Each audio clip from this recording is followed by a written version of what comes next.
Hello friends, welcome to तोशिप tutorials where success is habit. दोस्तों, कुछ ही दिनों में सीईटी के रिजल्ट्स लग जाएंगे और बैचलर ऑफ फार्मेसी का फर्स्ट ईयर एडमिशन प्रोसेस शुरू हो जाएगा। एडमिशन प्रोसेस शुरू होने से पहले कुछ बातें आप सबको ध्यान में रखना और समझना बहुत जरूरी है, जो हम आपके साथ में इन वीडियो सीरीज के अंदर डिस्कस करने वाले हैं। सबसे पहला वीडियो दोस्तों हमने बनाया था फार्मेसी एडमिशन के एलिजिबिलिटी क्राइटेरिया के बारे में। उम्मीद है आप लोगों ने देखा होगा वो वीडियो।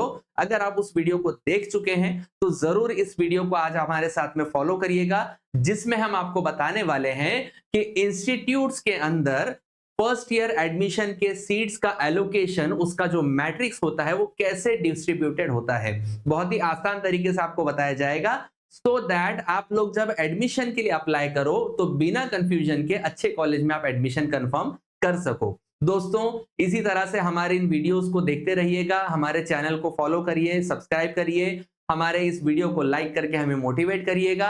तोशिब ट्यूटोरियल ऐप को गूगल प्ले स्टोर और एप्पल ऐप स्टोर से डाउनलोड करके इंस्टॉल कर लीजिए, क्योंकि वहां पर अब आपको मिलने वाला है pro level counselling admission process के लिए। जी हां दोस्तों, हमारे जो एक्सपर्टीज टीम है वो आप लोगों को पूरी तरह से गाइड करेगी कि कौन से कॉलेज में आपके परसेंटाइल के हिसाब से सबसे बेस्ट वैल्यू में आपको एडमिशन मिल सकता है। तो दोस्तों, इस अपॉर्चुनिटी को हाथ से गवाइएगा नहीं, जल्द से जल्द ऐप को डाउनलोड करिए और काउंसलिंग में एनरोल हो जाइए। दोस्तों, तो चलिए आज का हम ये वीडियो शुरू करते हैं। सबसे पहली बात आपको समझना है कि जो हम एडमिशन लेने जा रहे हैं किसी कॉलेज में, उसका सैंक्शनड इनटेक कितना है।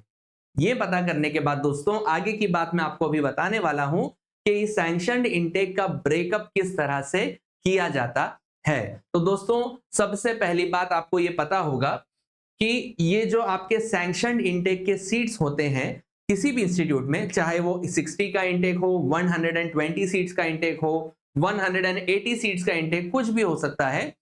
ऐसे इनटेक को डिवाइड किया जाता है दोस्तों। जनरली जो स्टैंडर्ड पैटर्न है मैक्सिमम कॉलेजेस के अंदर अपने महाराष्ट्र स्टेट में, उसमें ऐसा है कि 80% सीट्स, 80% जो उसके सीट्स होंगे वो कैप प्रोसेस से यानी ऑनलाइन प्रोसेस से जो है अलॉटमेंट के लिए एलोकेट किए जाएंगे, और बचे हुए 20% सीट जो हैं वो आपके इंस्टीट्यूट कोटा के लिए यानी मैनेजमेंट कोटा के लिए रिजर्व किए जाते हैं। दोस्तों, मैक्सिमम कॉलेजेस में मैंने कहा, सभी कॉलेजेस में मैंने नहीं कहा है ये बात कि सभी कॉलेज में 80% और 20% रिजर्वेशन रहेगा, ऐसा नहीं है।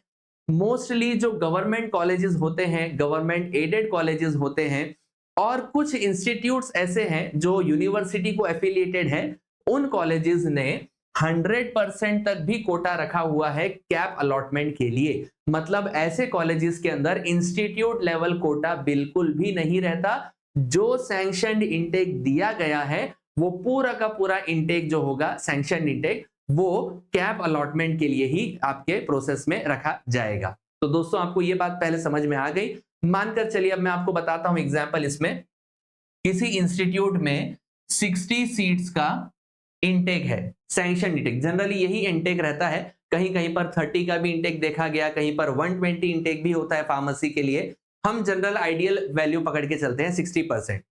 अगर इस 60 सीट्स में, 60% नहीं सॉरी 60 सीट्स, अगर इसमें आपने देखा कि कैप अलॉटमेंट के लिए 80% सीट्स रिजर्व्ड है, तो इसका मतलब जब आप ऑनलाइन प्रोसेस में अप्लाई करोगे B pharmacy first year admission के लिए, तब आपको 60 में से 48 सीट्स में चैलेंज करने का, अप्लाई करने का मौका मिलेगा।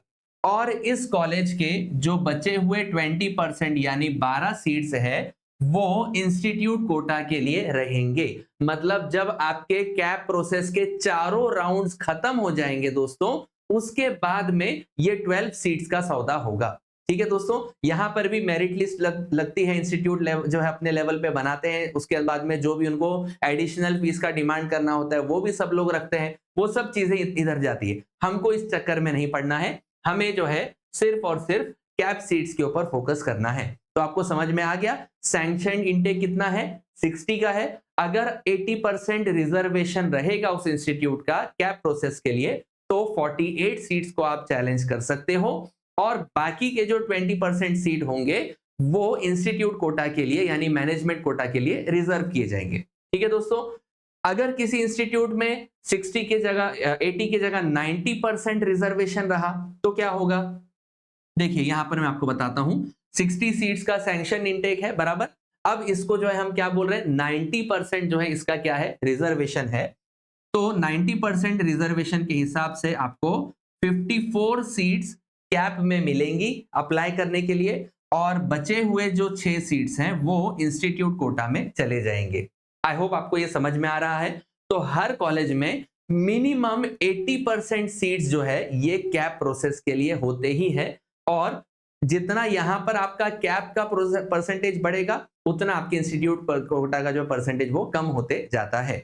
लेकिन हर कॉलेज में मिनिमम 80% यानी एडमिशन का जो मेजर पार्ट होगा वो ऑनलाइन कैप अलॉटमेंट से ही होगा। ये आपको चीज आई होप समझ में आ गई होगी दोस्तों। अब मैं आपको बताऊंगा कि ये जो 80% जो रिजर्वेशन है कैप प्रोसेस के लिए, इसमें किस तरह का ब्रेकअप किया जाएगा। तो चलिए अगले वीडियो पे हम लोग जाते हैं, अगले स्लाइड पर।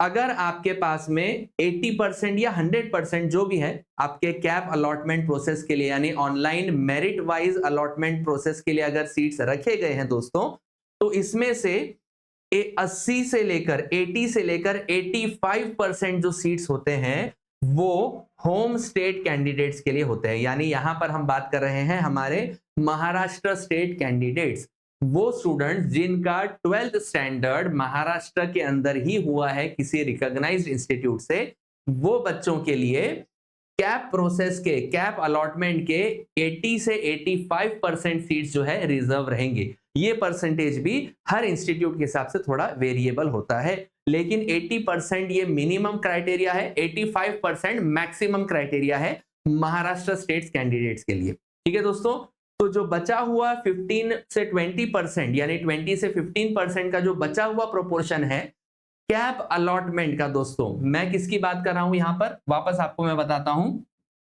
देखो 60 सीट्स है, अगर 60 में से आपके पास कैप अलॉटमेंट के 48 सीट हुए तो उस 48 सीट्स में से ये मैं आपको बाइफरकेशन बता रहा हूं दोस्तों। ठीक है, क्या बता रहा हूं मैं आपको, 48 सीट्स का यानी कैप वाले सीट्स में से 80 या 85% ऑफ 48 सीट्स ये आपका जाएगा महाराष्ट्र स्टेट कैंडिडेट्स को, और जो बचा हुआ 20 से 15% रिजर्वेशन होगा वो रहेगा ऑल इंडिया कैंडिडेट्स के लिए। अब इसमें महाराष्ट्र स्टेट कैंडिडेट के एलिजिबिलिटी क्या है, एआईसी यानी ऑल इंडिया कैंडिडेट्स की जो आपके क्वालिफिकेशन या एलिजिबिलिटी क्राइटेरिया है वो क्या चीज है, वो हमने पिछले वीडियो में दोस्तों डिस्कस कर चुके हैं। आप उसको प्लीज रेफर करिएगा अपनी एलिजिबिलिटी क्राइटेरिया को समझने के लिए। ठीक है दोस्तों, तो आपको समझ में आ गया है ये फिगर क्या है। 80 से 85% जो सीट्स होते हैं वो होते हैं हमारे रीजनल यानी महाराष्ट्र स्टेट कैंडिडेट्स के लिए, 15 से 20% जो सीट्स होंगे वो होंगे आपके ऑल इंडिया कैंडिडेचर के लिए। ठीक है दोस्तों, अब इसके बाद में एक और चीज होती है, एक एडिशनल बेनिफिट जो मैं आपको बताना चाहता हूं। बहुत से कॉलेजेस के अंदर आपको ये देखने मिल सकता है, जो हमारा सैंक्शनड इनटेक होता है। अब यहां पर मैं बेस 100% का मतलब बात कर रहा हूं 100% इनटेक की।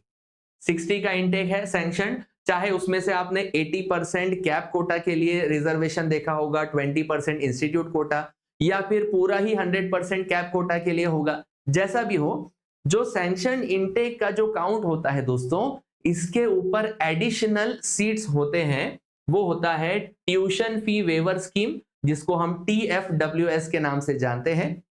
दूसरा होता है इकोनॉमिकली वीकर सेक्शन, जिसको हम EWS के नाम से जानते हैं दोस्तों। ये दो कोटा हर इंस्टीट्यूट को नहीं बोल सकते, बहुत सारे इंस्टीट्यूट्स में लेकिन एडिशनल कोटा होता है जिसको हम सुपर न्यूमरी बोलते हैं। मतलब अगर किसी बच्चे ने TFWS के लिए लगने वाले डॉक्यूमेंट के थ्रू एडमिशन प्रोसेस के लिए अप्लाई कर दिया तो उसको TFWS की सीट लगेगी। अगर किसी भी बच्चे ने TFWS के लिए अप्लाई नहीं किया तो वो सीट्स पूरी तरह से खाली यानी वैकेंट रह जाएगी। उन सीट्स को सैंक्शनड इनटेक में यानी जनरल इनटेक में प्लस नहीं किया जाएगा एडमिशन के लिए। मतलब ऐसा नहीं हो सकता है कि जो 5% या 10% रिजर्वेशन एडिशनल दिया हुआ है उसमें से किसी परसेंट रिजर्वेशन को बच्चों ने क्लेम नहीं किया तो वो एडिशनल सीट्स फिर सैंक्शन इनटेक में से भरा जाए, ऐसा नहीं होगा। ठीक है दोस्तों, तो क्लियर कट आप समझ लो। ट्यूशन फी वेवर स्कीम का परसेंटेज होता है 5% एडिशनल, यानी 60 का अगर बेस इनटेक है आपका, सैंक्शन इनटेक है, तो 60 में से 3 सीट जो है आप additional tuition fee waiver scheme के लिए ले सकते हो। 10% जो है इकोनॉमिकली वीकर सेक्शन के लिए, यानी 60 का 10% कितना हो गया दोस्तों, 6 सीट्स जो है ये हम ईडब्ल्यूएस के लिए एडमिशन के लिए प्रोसेस में ले सकते हैं। तो इसका मतलब हमारे पास टोटल इनटेक कितना हो गया, सब मिलाकर 60 + 3 + 6 that is nothing but 69 seats हो जाते हैं। लेकिन अगर किसी भी स्टूडेंट ने ट्यूशन फी वेवर स्कीम या इकोनॉमिकली वीकर सेक्शन की सीट पर क्लेम नहीं लगाया तो वो दोनों के दोनों ऐसे ही रह जाएंगे और आपका सैंक्शनड इनटेक टोटल बचेगा सिर्फ 69 नंबर ऑफ सीट्स आप अलॉटमेंट में दे नहीं सकते। ये बात को अच्छे से समझ लो। ट्यूशन फी वेवर स्कीम के लिए क्या डॉक्यूमेंटेशन एडिशनल लगते हैं वो भी मैंने आपको ऑलरेडी वीडियो में पब्लिश किया था, उसमें बताया हुआ है। इकोनॉमिकली वीकर सेक्शन के लिए कौन सा सर्टिफिकेट लगता है वो भी आपको बता दिया था। अगर आप इन दोनों में से किसी सीट को चैलेंज करना चाहते हो तो रजिस्ट्रेशन के वक्त में आपके पास इनके लिए लगने वाले डॉक्यूमेंट अवेलेबल होना चाहिए। अगर अवेलेबल नहीं रहा तो अनफॉर्चुनेटली आप ये सीट्स के लिए क्लेम नहीं लगा सकते। हमने प्रीवियस ईयर में भी दोस्तों देखा एडमिशन के लिस्ट के अंदर कॉलेजेस के बहुत सारे ऐसे कॉलेजेस थे जहां पर ईडब्ल्यूएस रिजर्वेशन की सीट्स वेकेंट चले गए। दोस्तों इसीलिए गए क्योंकि किसी स्टूडेंट के पास इकोनॉमिकली वीकर सेक्शन का सर्टिफिकेट नहीं था। अगर आप बनवा सकते हैं, अभी भी आपके पास टाइम है दोस्तों, प्लीज ईडब्ल्यूएस का सर्टिफिकेट जरूर बनवाइएगा। और अगर आपको किसी अच्छे कॉलेज में एडमिशन नहीं मिल पा रहा तो ये आपके लिए जो है एंट्रेंस का एक बहुत ही इंपॉर्टेंट रूट बन सकता है फर्स्ट ईयर एडमिशन के लिए। तो इसके लिए प्लीज इस चीज को आप लोग ध्यान में रखिएगा। अगर आपको हमारा वीडियो इंफॉर्मेटिव लगा है, अगर आप इसके बारे में और जानकारी जानना चाहते हैं कि एडमिशन प्रोसेस कैसे होने वाला है, क्या होने वाला है, तो हमारी वीडियो सीरीज को भी जरूर फॉलो करिएगा और साथ ही साथ में तोशिप ट्यूटोरियल ऐप के ऊपर काउंसलिंग कोर्स में एनरोल हो जाइएगा दोस्तों। Thank you.